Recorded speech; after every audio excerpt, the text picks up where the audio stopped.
Graça e a paz do Senhor Jesus Memorial. Amém, queridos? Se você vê um papai que está aí próximo a você, dê para ele um feliz dia dos pais. Diga assim: Deus te abençoe, feliz dia dos pais. Um abraço, um carinho. Se tem um amigo aí próximo a você também, pode abençoá-lo.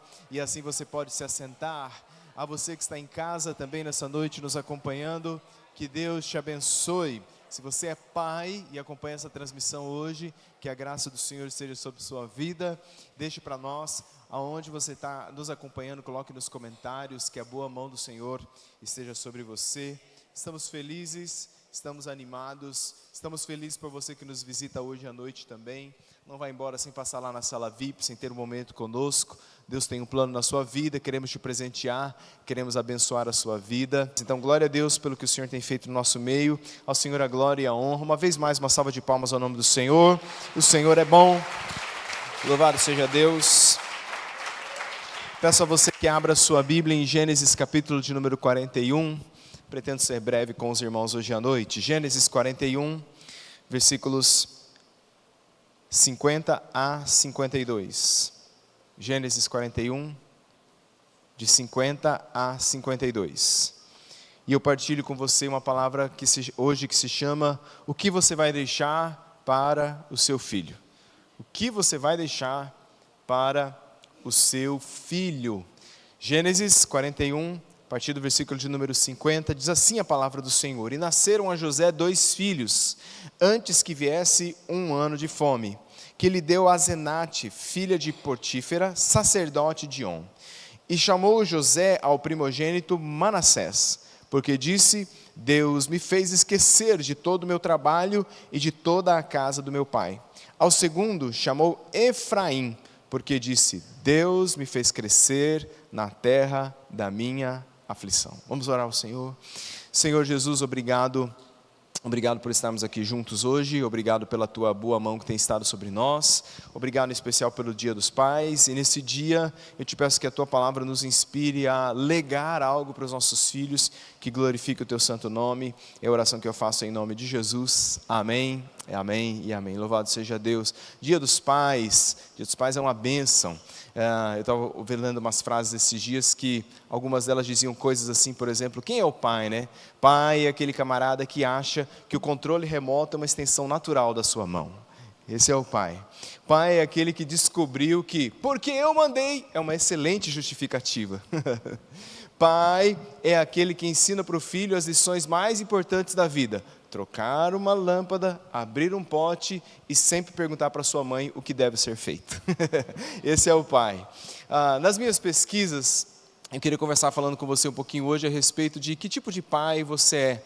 Tem um professor do Dallas Theological Seminary, que é o Chris Hype, e ele dá uma matéria de teologia do Novo Testamento, e parte desse material ele fala sobre perspectivas paternas, quando Jesus se refere a Deus como pai, porque os pais deveriam ser o exemplo, um tipo de encarnação divina do Senhor de paternidade, e ele vai listando alguns tipos de pai nesse material dele. Eu achei muito interessante. Primeiro ele diz que existe o pai ausente, e aqui não é aquele pai que está, mas não está, é o pai que realmente está ausente, que por alguma circunstância da vida foi tirá-lo do filho ou foi tirá-lo da família. Talvez você cresceu nesse contexto de pai ausente, sem pai. Existe o tipo de pai fugitivo. Esse sim, é aquele pai que sai para comprar cigarro e ele nunca mais volta. É aquele pai que um dia vira para a família e diz: ok, eu não quero mais. Ele vai embora, ele abandona a sua família, deixa para trás, não dá amor, não dá carinho, não dá afeto e também não dá presença. Existe o tipo de pai que é o pai viciado, e esse é o pai que talvez é aquele pai alcoólatra. É o pai que tem algum outro tipo de vício em jogo, vício em baralho, vício no boteco, vício em alguma coisa. Então, toda lembrança que se tem é de que o pai sempre estava envolvido com os seus vícios e gastando o seu tempo com algo que lhe era mais importante. Existe o pai legal. E o pai legal é aquele pai que não quer conflito com o filho em hora nenhuma. Ele nunca está disposto a corrigir o filho. Ele é o pai super legal, está tudo bem, está tudo certo, aprontou, não aprontou, está aqui, pega R$10, vai ser feliz. Então é aquele pai que nunca faz o confronto, que ele sempre manda a mãe, ela corrige, ele adula. Então é o pai legal. Existe o pai egoísta, que é aquele pai que está sempre envolvido com as coisas que ele acha importante. Ele tem hobbies pessoais, ele joga bola, ele coleciona alguma coisa. Então a prioridade dos seus gastos, do seu tempo, são com os seus hobbies. Não importa o que esteja acontecendo, o filho está doente ou não está doente, ele vai jogar a bola dele, ele não quer nem saber. Existe o pai festeiro.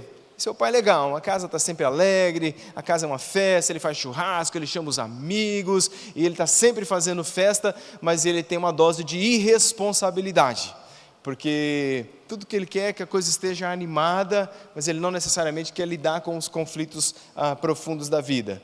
Você tem o pai dominador, e o pai dominador é aquele pai austero. A coisa tem que ser desse jeito, porque eu digo o que é. Aqui em casa, quem manda sou eu. As coisas são como são, e com todo respeito aos meus irmãos militares, às vezes ele faz da sua casa um pequeno quartel, em que seus filhos são pequenos soldados, em que as ordens têm que ser cumpridas, comando dado, né? Ordem dada é ordem cumprida, e o que acontece geralmente é que os pais dominadores, os seus filhos nunca estão à altura dele. Os filhos nunca estão à altura das suas expectativas. E por fim, a gente tem o bom pai. E o bom pai, ele não é perfeito, só que ele está presente. Ele erra, ele pede desculpas, ele é interessado, ele é envolvido, ele é um bom pai. Ele não é perfeito, mas ele é um bom pai. E o Max Lucado, que no seu livro Pai Herói, aliás, um livro muito bom, se você como pai quer ter algum tipo de literatura para ler sobre paternidade, deixo aqui a sugestão. E em determinado momento o Max Lucado ele escreve esse livro quando ele passa o primeiro dia dos pais sem o pai dele, que foi uma referência para ele. Em determinada altura do livro ele diz assim: meu pai nunca fez nada inesperado, ele simplesmente fez o que se espera de um pai. Ele estava lá, ele nunca fez nada de extraordinário, ele estava lá. Que tipo de pai você é? E eu pergunto isso para você porque o tipo de paternidade que a gente exerce fatalmente determinará o tipo de legado que a gente deixa. O tipo de pai que você é o tipo de herança que você deixa. E o que é que você pretende deixar para os seus filhos? O que é que você pretende legar? Se eu perguntasse para alguns de nós hoje, para os pais, o que você vai deixar para o seu filho? Alguém diria: eu vou deixar estudo, eu vou deixar conhecimento, porque isso ninguém vai tirar dele.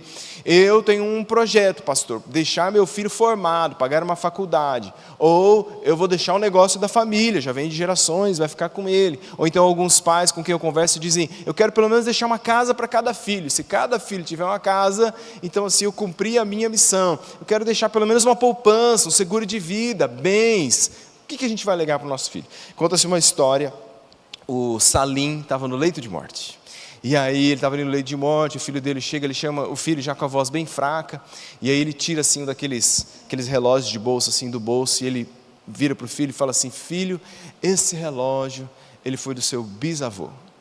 Esse relógio, ele foi do seu avô. Esse relógio foi do seu pai. E agora chegou a sua vez. Quer comprar também?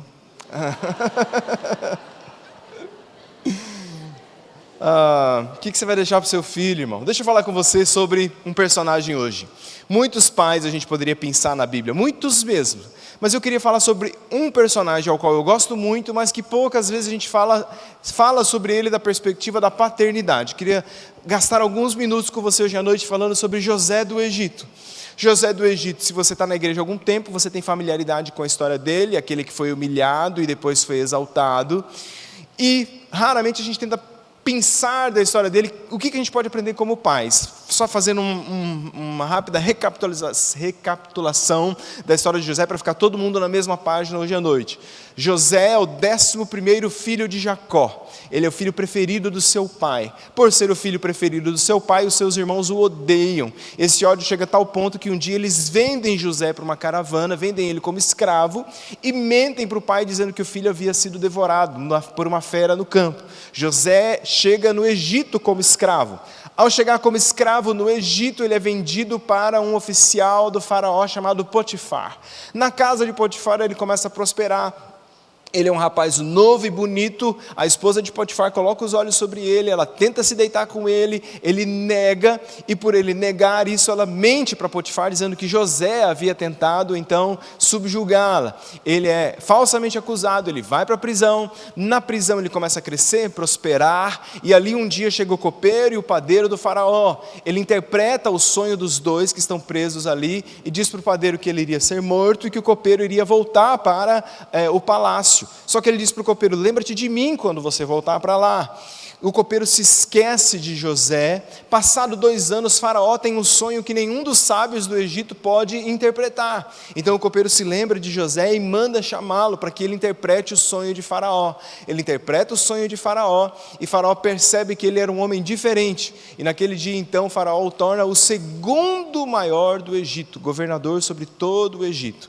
Nesse interregno, nesse íntere, José vai ter 2 filhos, e nós vamos falar sobre eles daqui a pouco. Passado um tempo, a fome assola a sua família, que havia ficado lá em Canaã, e eles vêm buscar comida justamente com José no Egito, e aí a história vai se desenrolar até um ponto que a família toda acaba vindo para o Egito. Esse é um resumo da história de José.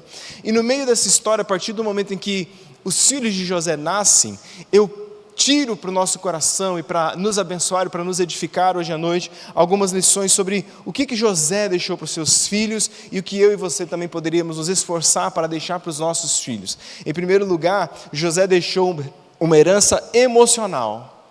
Diz a palavra do Senhor em Gênesis 41, 51, e chamou José ao primogênito Manassés, porque disse: Deus me fez esquecer de todo o meu trabalho e de toda a casa do meu pai. Nasce o primeiro filho de José, e o nome que ele vai dar para esse primogênito é Manassés. Manassés, irmãos, Menashe no hebraico, significa aquele que faz esquecer. E aqui eu preciso que a gente entenda que o nome no Antigo Oriente Próximo, o nome no Antigo Testamento, era muito importante. Porque quando você encontrava uma pessoa naqueles dias, e era uma pessoa nova para você, você não perguntava para ela assim: qual o seu nome? Não era essa a pergunta que era feita. A pergunta que era feita é: quem é você? Não qual o seu nome, é quem é você? E quando perguntava quem é você, então você dizia o seu nome. E o seu nome tinha um significado, ou de algo que você representava, ou de algo que você havia vivido. Então você carregava uma mensagem através do seu nome, ela dizia quem era você. É por isso, por exemplo, que Jacó deixa de ser o usurpador e passa a ser Israel, aquele que luta com Deus. É por isso que Abraão deixa de ser Abrão, pai exaltado, para se chamar Abraão, pai de multidões. É por isso que Samuel se chamou Samuel, porque Ana orou, e do Senhor pedi. Samuel é do Senhor pedi. E como o Senhor deu aquilo que ela pediu, ela então disse: meu filho se chama Samuel, do Senhor eu pedi.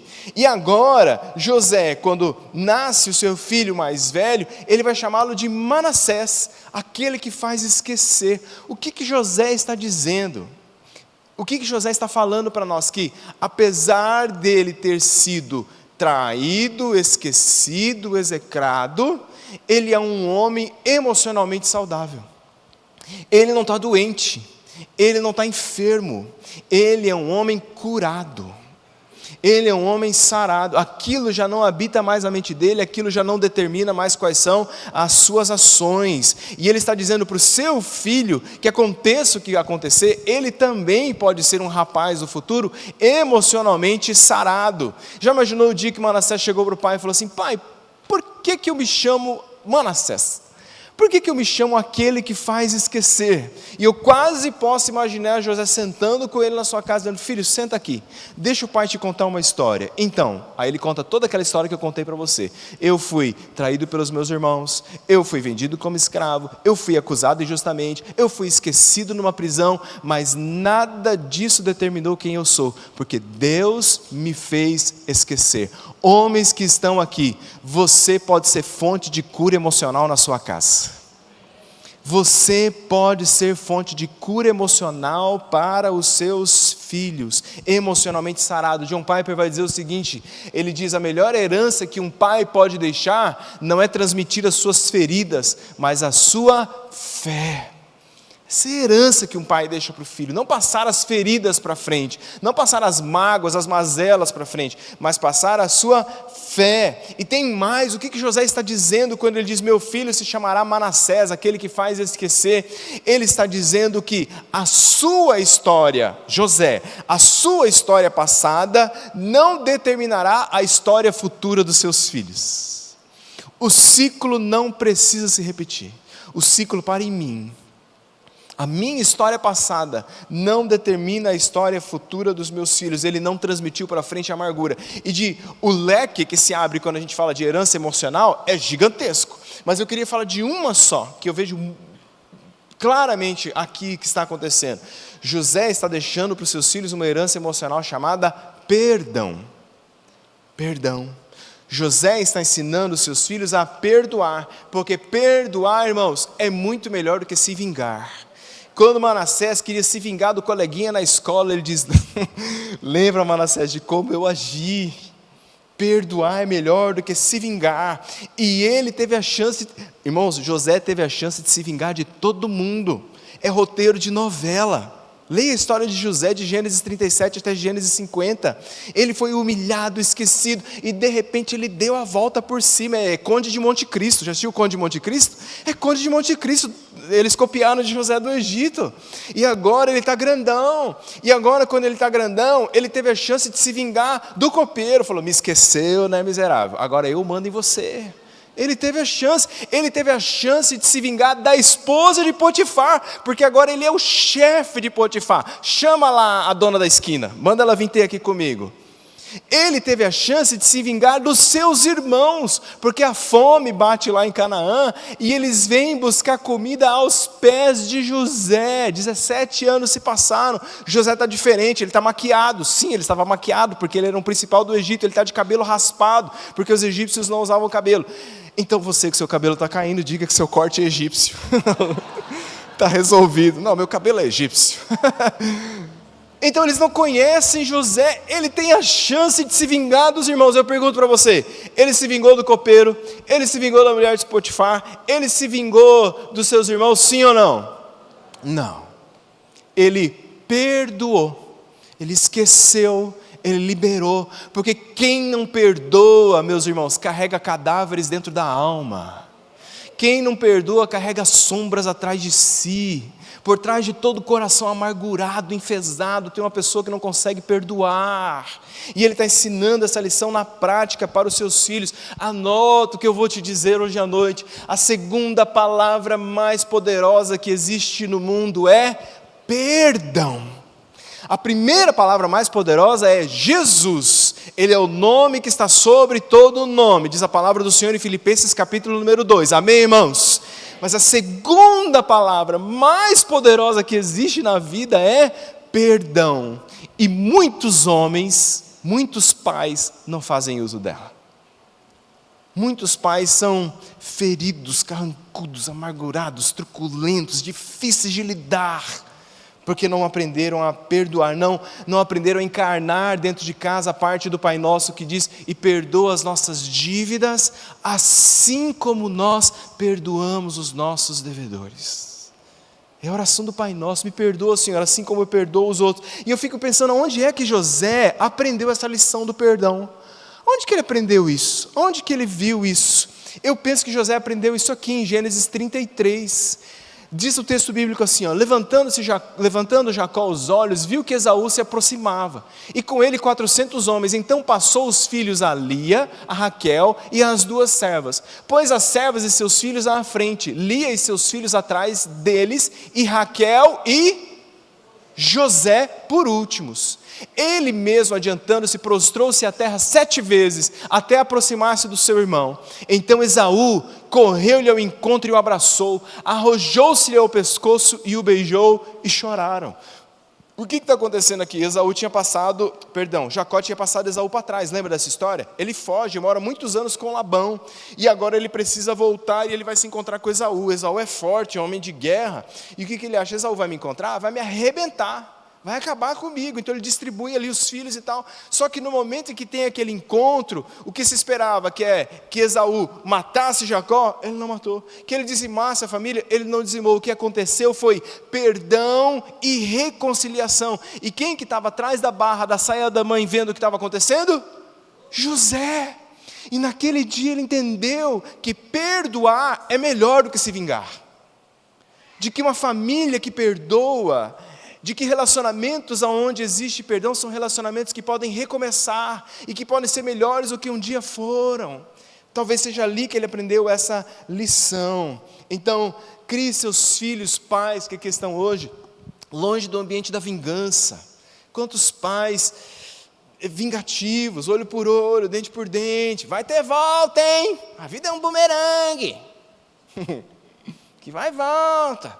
Criados no ambiente de pais que não conseguem perdoar. Tem um provérbio chinês que diz assim, ó: antes de empreender uma jornada de vingança, lembre de cavar 2 covas. Vingança não leva ninguém a nada. Romanos capítulo número 12 diz assim: não vos vingueis a vós mesmos, porque o Senhor é o Deus da vingança. De nada adianta pais que criam seus filhos num ambiente emocionalmente destruído, vingativo, num ambiente amargurado, pais que são amargurados com a vida, amargurados com a igreja. Senta para almoçar, o menino está ali, 10, 12 anos, e ele janta, mas ele janta o pastor junto, ele janta a igreja junto, porque a igreja é isso, a igreja é aquilo outro e tal, aquela amargura. E aí quando o filho está adolescente, ele quer que o filho venha para a igreja, vai vir como? Se ele cresceu ouvindo do pai que igreja não presta, que pastor não presta, que pastor é tudo isso e aquilo. E eu não estou aqui advogando em causa própria hoje. Amargurado com as pessoas, amargurado com o sistema, amargurado com a igreja, amargurado com liderança. E isso vai jorrando da nossa vida. Filhos que são criados por pais que são truculentos ao extremo. É o famoso: vamos embora, senão eu vou dar na cara de fulano. Já ouviu isso? Me tira daqui porque eu não me garanto. Eu me lembro uma vez, o meu primeiro ministério aqui na igreja eu fui pastor de adolescentes. Eu e a Flávia lideramos adolescentes uns 4 ou 5 anos. E aí nós fizemos um retiro. Tinha um menino novo chegando na igreja, eles estavam há pouco tempo aqui na igreja, fizemos um retiro, e não era retiro igual na chácara é hoje não, era chácara raiz. Você que é das antigas sabe como era, chácara raiz, ok? E esse menino novo assim, chegado na igreja, acho que segundo dia do retiro ele veio para mim assim, ó: que foi, meu filho? Está tendo um piripaque. Ele falou: não, pastor, o que aconteceu? Passou uma coisa muito grave. Falei: o que foi? Ele falou: pegaram minha meia, sumiu uma meia minha, mas essa meia era especial. Eu falei: não, pegaram uma meia minha, e vamos achar essa meia, e eu não achei a meia, e o menino ficou transtornado. Ok, voltamos, que a gente voltava de ônibus, os retiros na época, chegamos aqui para entregar os meninos, um domingo à tarde, quando eu só de olho, né? Quando ele desceu, ele já foi no pai dele, irmãos, diante de Deus, deu 1 minuto, o pai veio para mim assim, ó: pastor,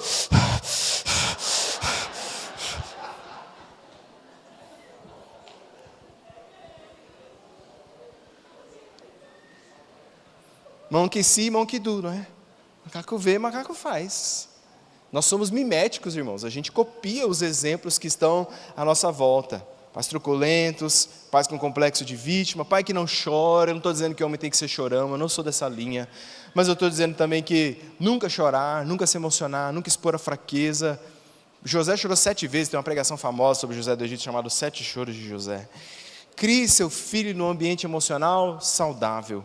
Crie seu filho longe da truculência. Crie seu filho longe dos gritos. Crie seu filho longe dos berros, longe da austeridade. Crie seu filho no ambiente emocional sadio. Crie seu filho no ambiente do perdão. Posso ouvir um amém dos homens que estão aqui hoje à noite? Segunda herança que eu vejo que José deixou para os seus filhos, ele deixou uma herança moral.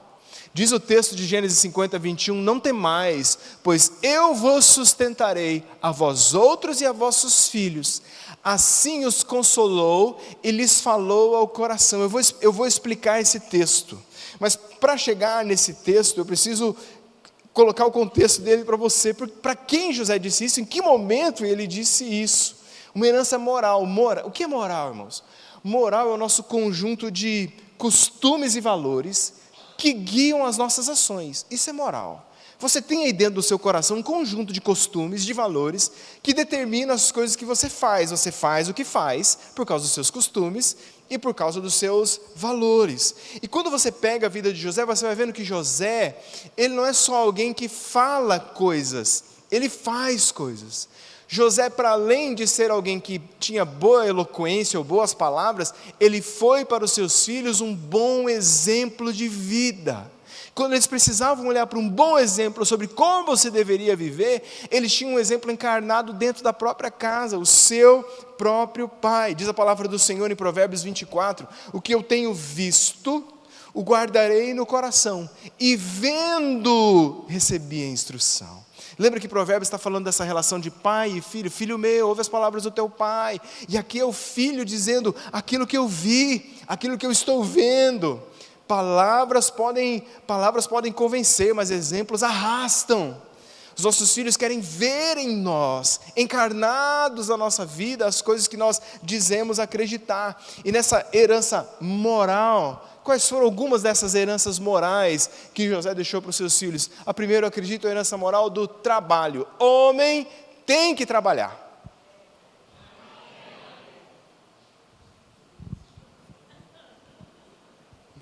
Trabalho. Se você lê a história de José, José era trabalhador, José era do ralo. José trabalhava para o seu pai, fazia aquilo que o pai dele mandava ele fazer. Então ele trabalhou na sua casa, ele trabalhou na casa de Potifar, ele trabalhou na cadeia e ele trabalhou no palácio. Sempre que você olha José, ele está trabalhando. E a gente precisa passar para frente, nós como pais, para os nossos filhos, uma cultura de que trabalho não é castigo. Irmãos, trabalho não é castigo. Que teologia errada é essa? Não, que daí o pecado entrou no mundo, aí nós temos que trabalhar. Onde você leu isso na sua Bíblia? Está maluco? O trabalho é anterior ao pecado, o que muda é que agora a gente trabalha com dor, a gente trabalha gemendo, mas o trabalho, diz, Jesus falou sobre o seu pai, ele diz, o meu pai trabalha até agora, e eu também. Deus é um Deus de trabalho, irmãos. Vou falar para você que os preguiçosos de plantão, nem o diabo é preguiçoso, trabalha dia e noite sem cessar, nos tentando, tramando contra nós. Está aí uma lição, pelo menos você pode aprender com o diabo. Tem que trabalhar.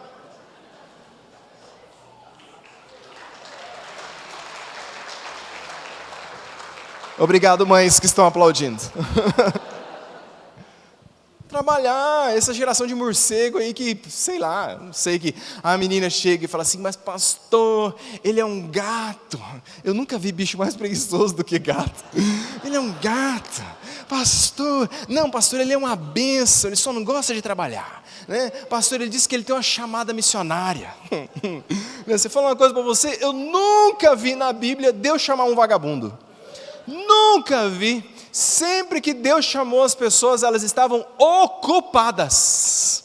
Não tinha ninguém moscando e falando, vem me servir. Não, as pessoas estavam trabalhando.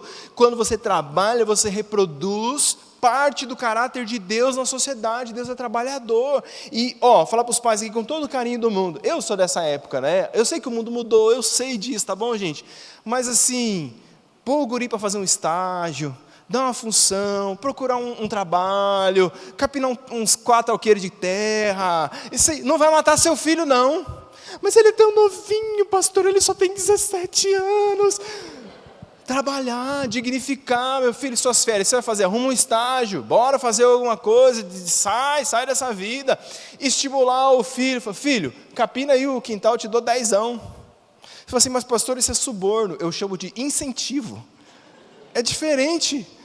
Fala, filho, o trabalho dignifica. Nós temos que passar para os nossos filhos a ideia de que trabalhar é uma bênção. Custa, tem esforço sim, mas é o trabalho que traz dignidade para a nossa vida. A gente tem que suar para ter as coisas. A gente fica dando tudo de mão beijada na mão dos meninos. A Bíblia diz em Provérbios capítulo número 10 que como vinagre para os dentes e fumaça para os olhos, assim é o preguiçoso para aquele que o manda. Trabalho, José era um homem trabalhador em todo o contexto. José foi muito abençoado, sim, e ele também foi muito trabalhador. Deus abençoa trabalhadores. Uma herança moral que ele deixou foi a herança da boa administração. José era um excelente gestor de recursos. Quando ele chega, interpreta o sonho de Faraó, ele diz: Faraó, é o seguinte, 7 anos de abundância, 7 anos de escassez. Se eu fosse o Senhor, escolheria um homem capacitado para administrar o Egito e preparar todas as coisas. E ele consegue fazer um plano de contenção durante 7 anos, e tem fome em toda a terra, mas no Egito está todo mundo bem. Por quê? Porque ele sabe, irmãos, se a sua vida é igual a minha, tem época de vaca gorda e época de vaca magra, sim ou não? Oxe, talvez mais de vaca magra, mas ok. Mas na época das vacas gordas, a gente precisa dizer: peraí, o orçamento familiar é esse. Não dá para as crianças e nossos filhos crescerem num ambiente desgovernado financeiramente. O cartão está estourado, a gente gasta mais aquilo que tem e descobre um santo para cobrir outro, e o menino vai crescendo com aquele modelo, achando: vamos enrolando, paga o mínimo do cartão, diz para fulano que mês que vem eu pago ele. Não, 1000 vezes não. Pais gastadores, a coisa dentro de casa, e dele chegar a blusinha da Shopee, dele chegar da Shein, e jogo de não sei da onde, e comprando não sei o que, e Mercado Livre e tal, e a casa girando, e aí não tem dinheiro para dar dízimo e oferta. Boa administração. Peraí, o que nós ganhamos? Filho, nós... Lá em casa a gente procura, na medida do entendimento dos nossos filhos, ir ensinando para eles. Quer ver uma casa que é bem administrada financeiramente? É uma casa onde os pais falam não. Não. Não. A gente ensina nossos meninos lá em casa: mas a gente podia... Não. Não, por quê? Porque nós não temos dinheiro. Não, por que não? Porque a gente já foi em tal lugar. É isso que a gente pode. Estamos na fase da contenção de custos, ou a gente explica: não, porque a gente está juntando dinheiro para fazer tal coisa, nós estamos juntando dinheiro para viajar no mês tal, e quando chega a viagem, aquele momento de bênção, a gente diz assim: sabe por que nós estamos aqui? Porque a gente falou não para isso, aquilo, outro. Então a gente vai ensinando, inculcando na cabeça dos nossos meninos que vale a pena economizar, que vale a pena organizar a vida, ensinar, dar uma mesada, ensina o menino a administrar. O que você está fazendo com o seu dinheiro? A gente vai criando solto, vai passando o dinheiro para frente, todo desorganizado, a vida virada de ponta cabeça, e depois que é besta. Esses dias eu vi um vídeo extraordinário. Não sou de citar muito esses vídeos, mas ele é extraordinário. A irmã dizia assim: às vezes você ora para Deus repreender o devorador da sua casa, mandar o devorador embora. Ela dizia assim: toma cuidado, senão Deus vai mandar você embora. Que o devorador da sua casa é você. Boa administração. Que outra herança moral? Da persistência. Eu não vejo José desistindo. E existe um estudo de liderança chamado Linha Mestra da Vida de José. E aí você coloca para cima ou para baixo o que ele enfrentou, se ele era estimulado a continuar ou desistir. A linha mestra da vida de José é 4 circunstâncias para desistir, para uma para continuar. É a média da vida dele. Como é a média da nossa vida. E ele não jogou a toalha. Poxa, eu fiz o que meu pai mandou, não deu certo. Fui lá, fiz o que Potifar mandou, não deu certo. Fui um bom carcereiro, não deu certo. Ele podia falar: agora eu também não quero mais, cansei de brincar de vida. Persistência. Irmão que está aqui, quando a coisa está difícil dentro da sua casa, e o seu filho vê que você acorda cedo, que você persiste, que você está distribuindo currículo, que você está trabalhando, que você está insistindo em ser honesto, em trabalhar, em correr atrás e pôr a vida para girar, você está legando para o seu filho a herança moral da persistência. Porque nem tudo dá certo de primeira. A gente tem que persistir, tem que acordar mais cedo, tem que dormir mais tarde, mas a gente não joga a toalha, porque Deus abençoa aqueles que são persistentes. De tantas heranças morais que eu poderia dizer, a última eu quero deixar é a herança moral de honrar a palavra. O bem mais precioso que um homem, estou falando de homem, pode ter é a sua palavra. Como se dizia que antigamente fechava o negócio no fio do bigode. Dava um aperto de mão e estava selado. Ele honrou a sua palavra. E esse é o versículo que nós lemos quando eu abri esse ponto. O que acontece? Acontece que a fome chega em Canaã, os irmãos vêm, tem toda uma trama para José se revelar aos seus irmãos. Ele acolhe os seus irmãos, dá terra para eles, mais um sinal de boa administração, porque ele consegue comprar uma terra para os seus irmãos. E aí ele fala: vou cuidar de vocês. Só que Jacó morre. O patriarca morre. E quando o patriarca morre, os irmãos de José falam assim: agora agora José vai acabar com a gente. Ele só estava protegendo a gente porque o pai estava vivo. Mas agora que o pai morreu, duvido que ele vai manter a palavra dele. Aí vem o texto que nós lemos. O texto que nós lemos diz assim, Gênesis 50. Vendo os irmãos de José que seu pai já era morto, disseram: é o caso de José nos perseguir e nos retribuir, certamente o mal que lhe fizemos. Eu sei, pai, que está aqui, que tem gente que já fez mal para você. Respondeu-lhe José: não temais, acaso estou eu no lugar de Deus? Gente, a Bíblia é extraordinária. Romanos diz: não se vinguem, do Senhor é a vingança. Vem José, 3.000 anos antes, e fala assim: não temais, estou eu no lugar de Deus. Não temais, pois, 21, eu vos sustentarei a vós outros e a vossos filhos. Assim os consolou e lhes falou o coração. Eu não tinha dito para vocês que eu ia sustentar vocês? Pois eu vou manter a minha palavra. Mesmo que agora eu não tenha ninguém para cobrar de manter a minha palavra. E é nesse dia que a gente extrapolou a lógica da religiosidade, a gente se tornou um homem de Deus. Eu não preciso do pastor para fiscalizar se eu estou cumprindo minha palavra ou não. Eu não preciso da minha mulher para dizer se eu estou cumprindo ou não. Do meu patrão, ou de alguém, ou de um guarda, ou de um policial, ou de alguém da lei. Eu cumpro a palavra porque eu sou um servo de Deus. Sabe quando a Bíblia diz em Efésios que os pais não devem provocar os seus filhos à ira? Uma das coisas que mais leva os filhos à ira é pais que não cumprem a sua palavra, que não encarnam na sua vida o modelo daquilo que eles esperam que os filhos sejam. Quando você deixa uma herança moral para os seus filhos, você coloca sobre a sua paternidade um princípio muito importante, que é o princípio da autoridade. Paternidade não é autoritarismo. Essa é a minha posição, você vai obedecer? Não. Paternidade é autoridade. O filho olha para o pai e diz assim: eu estou diante de um homem que tem palavra, que tem ética, que trabalha. E por fim, nessa noite, qual outra herança? Se José deixou para os seus filhos uma herança emocional, deixou para os seus filhos uma herança moral, qual outra herança ele deixou para os seus filhos? Ele deixou uma herança espiritual. Diz assim o texto de Gênesis 48. E aconteceu depois dessas coisas que alguém disse a José: eis que teu pai está enfermo. A gente voltou 2 capítulos na história.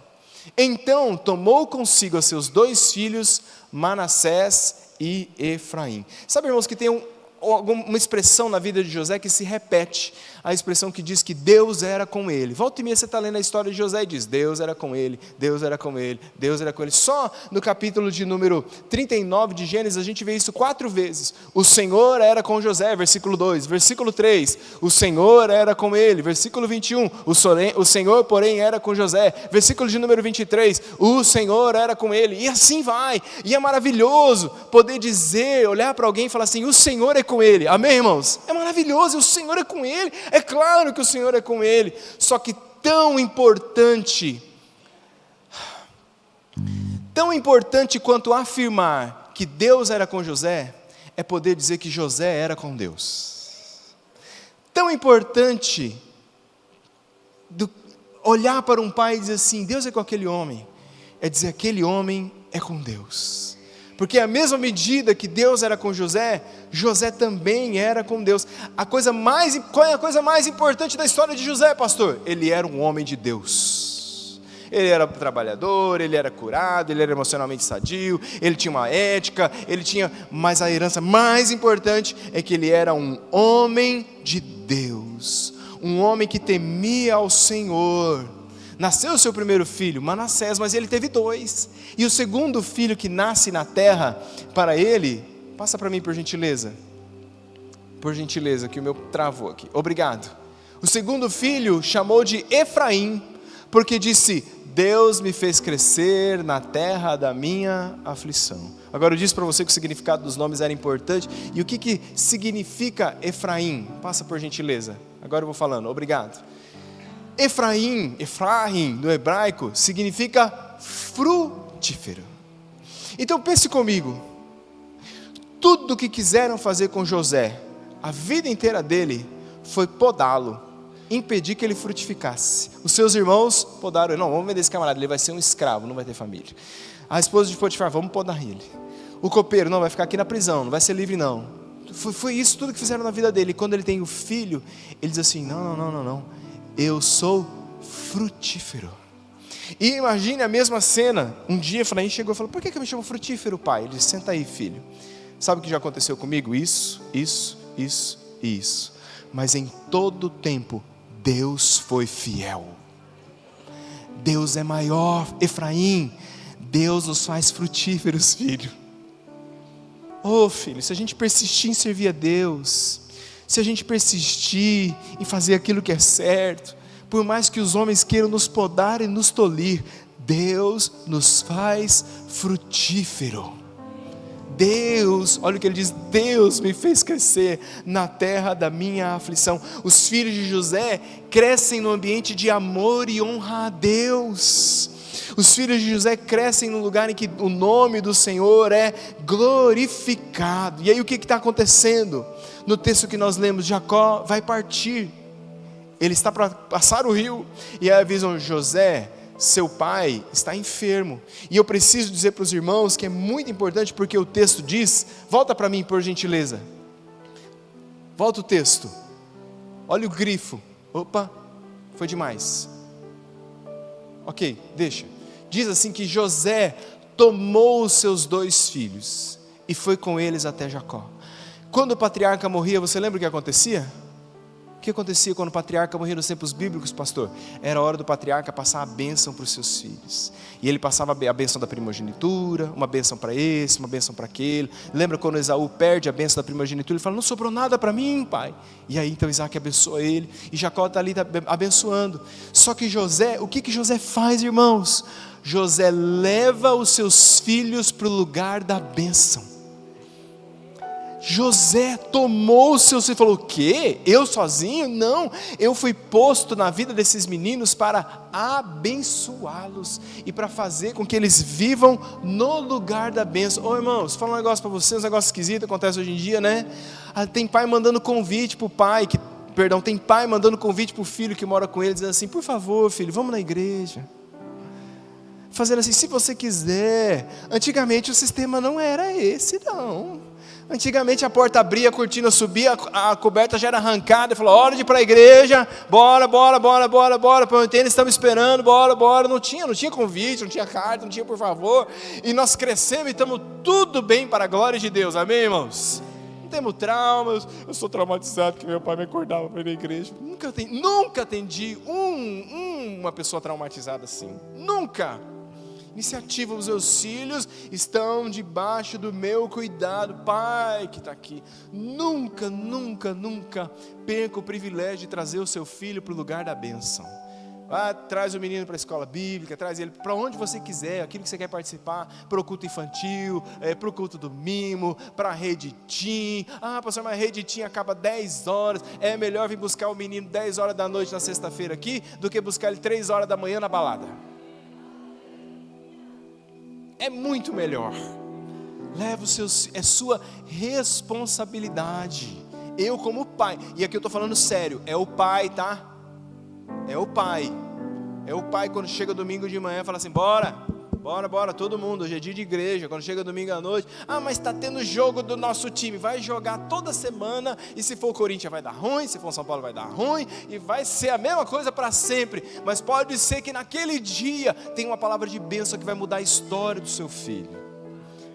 E você diz: eu levei o meu filho para o lugar da bênção. E é exatamente isso que acontece com aqueles meninos. Diz a palavra do Senhor em Deuteronômio, pode passar por gentileza, Deuteronômio capítulo número 6, diz assim: estas palavras que hoje te ordeno estarão no teu coração, falando dos pais, e tu as inculcarás aos teus filhos, e delas falarás assentado em tua casa, e andando pelo caminho, deitando-te e levantando-te. É nossa missão, inculcar as coisas na cabeça dos meninos. Passa. O que acontece? O que acontece quando eles chegam diante de Jacó para aquele momento de bênção? Olha o texto, irmãos. Jacó está falando: agora, pois, os teus 2 filhos, Jacó está falando para José, que te nasceram na terra do Egito, antes que eu viesse a ti no Egito, são meus.